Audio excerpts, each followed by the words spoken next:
So today's draft, the all-time other guys in NFL history, that second guy, that guy that you ordinarily don't think about who was a key part of a given team, championship, whatever the case may be. Big Cat, no trivia question today. I'm in a good mood today under the circumstances. I'm going to let you have the first pick. I'm going to let you go. You're going to Oh, wow. Yeah. All right. I'm going to let you go.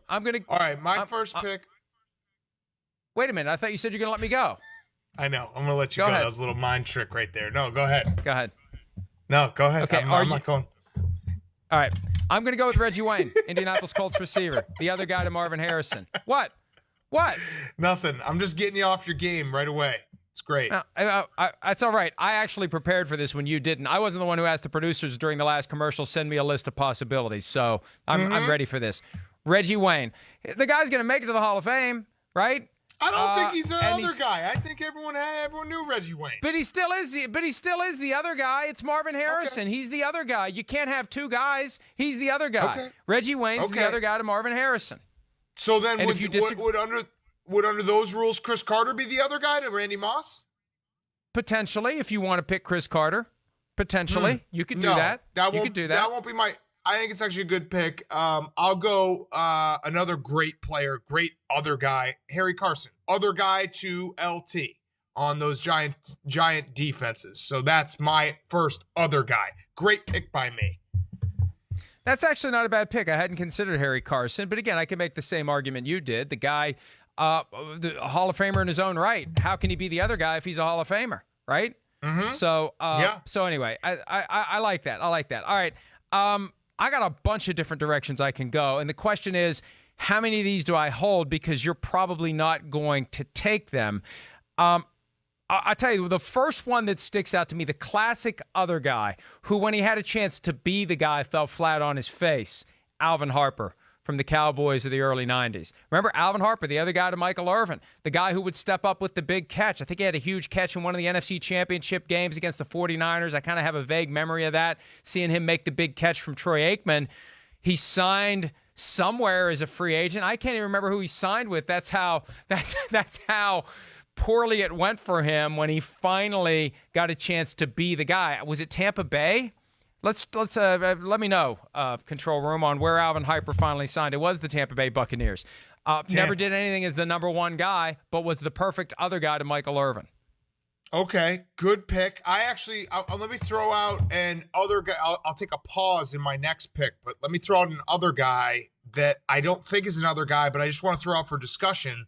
Would you say that who would be the other guy in Keenan McCardell and Jimmy Smith? Who would be the other guy? Are they both the guy? It's kind of they're both. I mean, Smith had more production, but it's not like a huge Keenan gap had a between cooler the two. name. Keenan had a cooler name. Well, that's a factor in your thought process? I think that It's closer. I think it's closer. Neither guy was just like off the charts Hall of Fame level, but Jimmy Smith burned very, very brightly for a period of time. Okay. All right. That was just a question, just a little point of order. Just wondering if we want to discuss that. All right. My next other guy is a guy that everyone knows and has been kind of an other guy for his entire career. That's Darren Sproles. Other guy, Hall of Fame, in my opinion. He is always, he was behind LT. Other guy to who, though? Who's the other guy? Who's the other guy to? LaDainian Tomlinson. In his best years in San Diego. I mean, he was the other guy. So he maybe became the guy a little bit, but he's always the other guy. And so I think he's one of the best other guys ever because he's not a featured back. He's not a guy who can carry the ball, 200 plus times a year, but he's fantastic. He's electric. He reminds me actually a lot of my running back right now at Tennessee, JoJo Smalls. 3 p.m. is my SEC championship game. Also reminds me of Ricky Squeaks at Texas Tech. I love the shorter backs that kind of, squeak by. I remember back when Sproles was coming out of Kansas State, he was referred to as a poor man's Reggie Bush. The reality is he had the career Reggie Bush was supposed to have, right? Sproles became, at the NFL level, the guy that Bush was supposed to be. I don't know that he just, because he never really, he's not there's not two of him on a team. That's my point.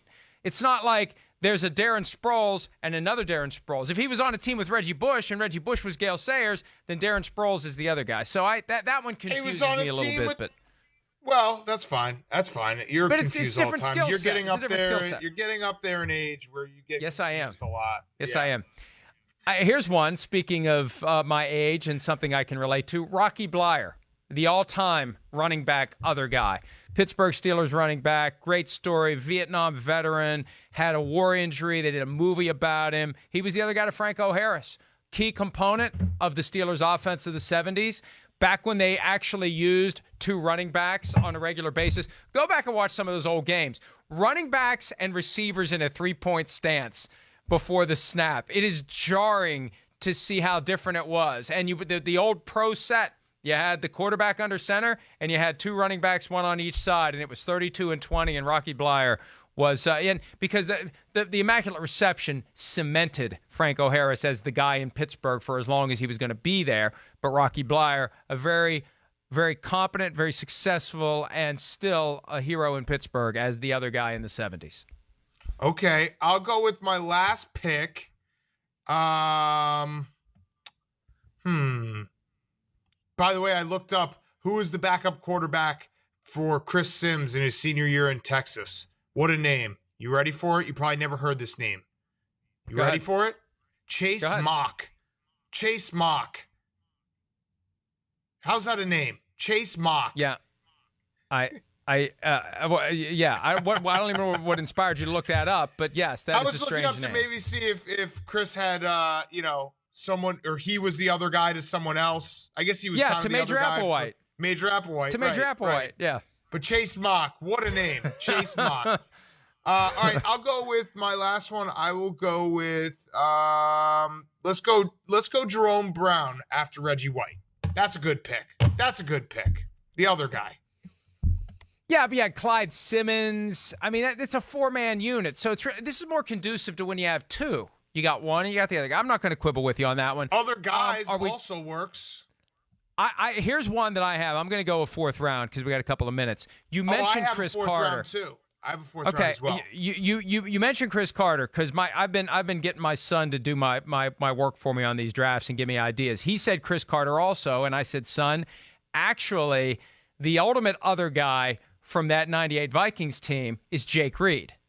Timeout. What? Timeout. What? Timeout. Can we go backwards for a second when you said, you needed help with this draft? And you just admitted that your son is just building the drafts for you. So I'm beating. Let's just get this on the record. Let's just get it on the record because this is great. This is great because what a slip up by you. I am beating 2 generations of Florio when I draft. 2 generations. I'm taking out your whole family tree every time we do this draft on Fridays. My son is gradually being introduced into the business, and I'm getting him involved in ways that I can, and I'm getting his input on these draft picks, and he said Chris Carter, and I said, let's take it one step farther. Jake Reed. They had the hats made up that said 3 deep. Jake Reed was a big part of that team. He was one of the only draft picks that panned out in the aftermath of the Herschel Walker trade. He was with the Vikings for a decade or so, and he was a very, very competent receiver for the Vikings. So if you think Moss and Carter, the other guy's Jake Reed. So give me Jake Reed. Okay. What about Bill Belichick to Bill Parcells, the other guy? You could say Buddy Ryan too. I thought of Buddy Ryan. Bill, that's all right. I could go with that. No, I don't think so. That. Not anymore. But yeah, Buddy Ryan's actually a good one. Buddy Ryan is definitely a good one. Tying it all the way back to the Super Bowl being on NBC Sports 3 p.m. on Sunday. Nice little plug by me. That's a good one. That's a very, very good one. Other guy. All right. Well, I think we have exhausted the topic, but it was some fun, and we're going to revisit. Wait. Let me see it. Go ahead. Can I see the ending? Can I see the draft? They have it. Oh, they have it. There we go. Why did you want to see it? Well, because I was obviously gonna grade it. I barely won this one, but I did win this one. But I'll tell you this, Mike. You gave me your best shot today. That was as close as it's been in a while. Maybe even the rivalry's back on, even though you haven't beat me yet. Thanks. Are you done? 2 generations of Florio I'm beating. 2. Hi, I'm Mike Tirico, and thanks for watching. Make sure to hit subscribe for the latest news and highlights from NBC Sports.